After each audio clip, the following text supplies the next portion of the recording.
pessoal, tudo bem? Tô aqui de novo com a Dê. Hoje ela vai falar sobre mulher viajando sozinha, só que agora no Brasil. Dê, pra onde você viajou no Brasil? Quais estados? Bom, eu fui pro Nordeste brasileiro, foi assim que eu tinha voltado da Europa, né? Eu nunca tinha viajado no Brasil, eu nunca tinha saído de BH, onde eu moro, né? Pra ir, a não ser na roça, onde minha família mora. Então, assim, eu queria ter uma experiência diferente, queria viajar sozinha.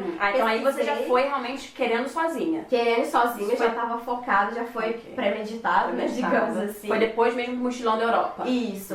E eu quis ir pro Nordeste brasileiro, porque eu tenho preferência, assim, por praia, lugar tropical, calor, sol, aquela coisa toda. Então eu escolhi pro Nordeste. Aí eu fui pra Bahia, Sergipe, Recife, Maceió. Eu fiz esses 4 estados, mas eu fiquei viajando 45 dias, porque em cada estado eu fiquei bastante tempo, não foi uma viagem rápida. Ok. E como você planejou essa viagem? Você realmente planejou assim, vou ficar tantos dias nessa cidade, nesse estado? Ou foi surgindo assim? Você foi indo e foi vendo como que ia dar? Olha, foi surgindo. A única coisa que eu planejei foi, quero ir pro Nordeste. E daí foi fluindo, né? Eu chegava nos lugares, gostei daqui, fui ficando mais.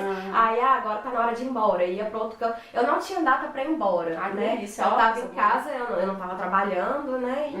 E pronto, eu não tinha data pra voltar. Então eu fiz o meu tempo e fiquei até quando eu quis. E fiz esses 4 estados. E como você fez? Você pegou um voo pro Nordeste e depois de um estado pro outro você fazia como? De ônibus? Não, eu fiz tudo de ônibus. Tudo de ônibus? Tudo de ônibus, sim. Eu fui de ônibus até Feira de Santana, né? E aí lá eu tinha amigos do intercâmbio que eu quis rever. Viu? E isso aí é uma coisa importante também que o intercâmbio dá pra gente, né? Amigos em todos os cantinhos do Brasil. Sim, que dá vontade de ver e eu tenho que ir lá. E aí eu fui lá rever. E depois disso, aí eu fui pra Salvador e fui subindo as outras cidades todas de ônibus. Tudo de ônibus. E qual foi a maior dificuldade de mochilar no Brasil? O que você achou assim de tão diferente entre mochilar na Europa e no Brasil? E qual foi a maior dificuldade de mochilar no Brasil? Então, o problema que eu não tive na Europa e que eu tive no Brasil é a questão do medo. Medo mesmo de andar na rua, medo de estar sozinha, de ser assaltada, de acontecer alguma coisa pior ainda. Então, infelizmente, esse medo eu tinha, mas nunca aconteceu nada. Foi um medo assim que ao longo da viagem eu fui perdendo, né? Mas tirando isso, eu não tive nenhum outro problema. Basicamente, foi a mesma sensação, sabe? Assim, de mochilar. Eu também fiquei em Couchsurfing, foi né, mais ou menos a mesma, mesmo padrão, assim, então viu, funciona também. Tem o Couchsurfing na Europa, mas também tem no Brasil, né? As pessoas também recebem tudo. Claro que eu acho que o medo no Brasil é muito maior por toda a história que a gente já sabe e tal, mas eu acho que também é importante pra gente ficar um pouco mais atento a certas coisas também, né? Mas também com o tempo, com a experiência, você vai vendo que ser humano é ser humano, tem gente boa também, o mundo também, o Brasil também não é só feito de coisas ruins, né? Não, inclusive essa viagem fez, assim, eu amar muito mais o meu país, sabe? E as pessoas que estão ali, eu pude conhecer pessoas de estados bem diferentes do meu e que são muito acolhedoras e, assim, eu dei preferência sempre em fazer couchsurfing com mulheres, né? Porque tinha aquele receio. Claro. Mas assim, eu não tive nenhum problema grave, nada de assédio, né? Nada sério, assim. Você sentiu muita diferença de ser uma mulher mochilando, né, pelo Brasil, ou você acha que seria a mesma coisa se fosse um homem, por exemplo? Bom, eu acho que não seria a mesma coisa, que eu acho que o homem tem um pouco menos de medo do que a mulher, né? Tem certas coisas que acontecem com ambos, né? Assalto, coisas assim, mas tem certos tipos de violência que são direcionadas à mulher, que o homem não tem essa preocupação. Então eu acho que é diferente, mas não é impossível. Mas em relação ao tratamento das pessoas com você... Não, o tratamento foi maravilhoso. O tratamento foi maravilhoso. E eu conheci muita gente que falava, nossa, que legal, você tá viajando sozinha por aqui, eu quero fazer isso também. E muita gente pensava, nossa, eu achava que não era possível. Eu tava até lendo umas coisas essa semana e tava dizendo que o número de mulher mochilando tá superando o número de homens. As mulheres estão ficando muito corajosas viajando sozinha. Sim, sabe? Dá pra se descobrir mesmo. E, tipo, não é porque a mulher não posso fazer. Não, você pode, claro que você pode. Claro que você tem que ter um pouco mais de cuidado, obviamente. Mas isso não quer dizer que você não possa, sabe? Sim. Infelizmente, é ruim a gente pensar assim, que a gente tem que ter cuidado, né? Porque a gente deveria ser livre pra andar, né? fazer o que a gente quiser. Com qualquer né? outra pessoa, Com qualquer outra pessoa. Mas, infelizmente, a gente tem isso mesmo, de ter que tomar cuidado, de fazer algumas coisinhas assim, diferentes. Né? Mas não, o importante é não abrir mão do que você quer fazer, não abrir mão do seu sonho de viajar só por ser mulher. Exatamente. Claro. Dê, e como foi a questão financeira, assim? Você já foi pra viagem com um dinheiro programado para todos esses dias?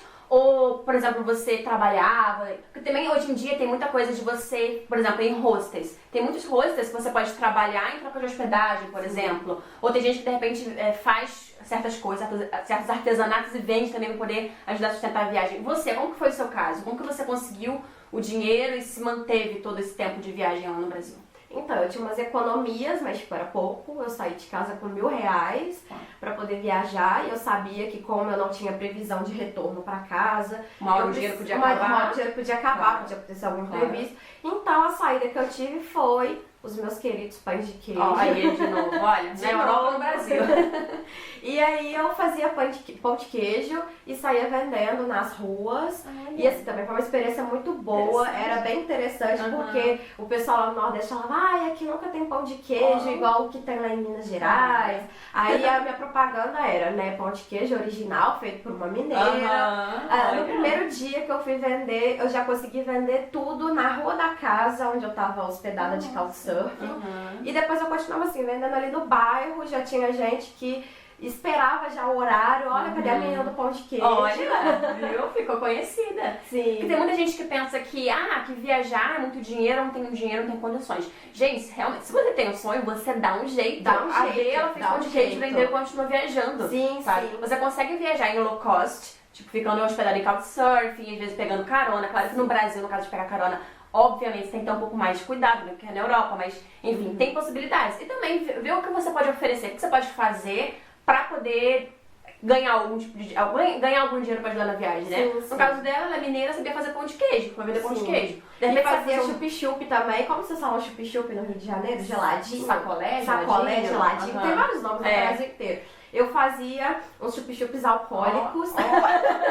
Fazia fazia bastante sucesso também. Viu? Você não tem vergonha, porque não é vergonha nenhuma, e sair vender. Você sabe fazer um brigadeiro, sabe fazer um doce, né? Ou vender artesanato. Teve gente que vendia artesanatos e saía vendendo. E as pessoas gostam, porque é diferente. Gente, o Brasil é tão grande, tem tanta coisa que tem em um estado e não tem em outro, que a pessoa gosta de conhecer também, além dos turistas também, né? Principalmente no Nordeste tem muito turista internacional, você vende uma coisa que é tradicional no Brasil, ele vai querer saber o que vai querer comprar, né? O negócio é isso mesmo, correr e colocar a cara no sol mesmo e se jogar e fazer alguma coisa, né? Tem muita gente também que canta, toca instrumento, coloca lá o seu chapéu pra, né, colocar muito dinheiro. Então, existem N coisas pra poder fazer de acordo com a sua habilidade. Claro. Bom, pra finalizar, eu quero saber se você indicaria outras meninas fazerem essa viagem, seja pro Nordeste, qualquer parte do Brasil, sozinha. Você recomendaria uma viagem sozinha, mulher, no Brasil? Sim, recomendaria, com certeza.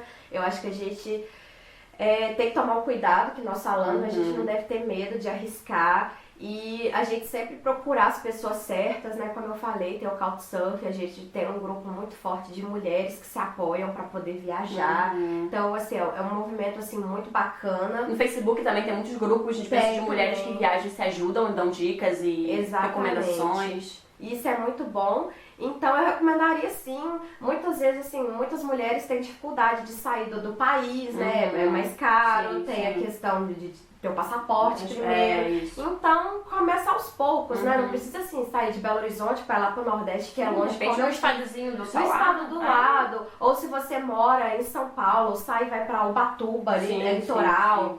Então eu recomendo sim fazer uma viagem sozinha. Tem cada vez mais mulheres indo, tem várias pessoas assim divulgando as suas próprias histórias. E tem alguma recomendação assim, umazinha, que você falaria, então, isso você tem que fazer pra você se dar bem nessa viagem sozinha? Uma recomendação? Teria alguma? Uma recomendação? Eu acho que é só ser corajoso mesmo. Arriscar. Arriscar. Eu tenho uma frase que eu gosto bastante. Tá com medo? Vai com medo mesmo. Né? Porque às vezes você fica com medo e o medo te trava. Te o medo às vezes é bom pra você se atentar mais, pra você tomar um pouco mais de cuidado, mas não pra te paralisar. No momento que o medo te paralisa, aí o medo tá te vencendo. Mas você tem que superar o medo e ir com medo mesmo. Claro, com certos cuidados, como a gente já falou também, né? Claro, você tem que ser maior de 18 anos também, você não vai ser uma pessoa de 15 anos aí pra viajar. Claro, você tem que ter certas recomendações e tal. Mas se você tá com medo, vai com medo mesmo. Se é o seu sonho, se é aquilo que você quer fazer, tente, né? Se arrisque e que com certeza você vai ter várias experiências pra contar. Seja boa, seja ruim, mas você tem o seu crescimento. Exatamente. E vai valer a pena, tenho certeza. Sim. Né? E quando a gente pensa positivo, a gente atrai também coisas positivas. Então pensar positivo também, que tudo funciona bem. Então tá, gente. Obrigada, Dê, de novo, por ter contado um pouquinho da sua experiência pelo Brasil. E é isso, gente. Se vocês gostaram, dê aquele joinha, se inscrevam no canal. Se tiver alguma dúvida, é só você deixar aqui no comentário, que de repente a Dê volta aqui e responde um pouquinho mais das dúvidas de vocês, tá bom? Então é isso. Um beijinho. Tchauzinho. Até a próxima. Tchau.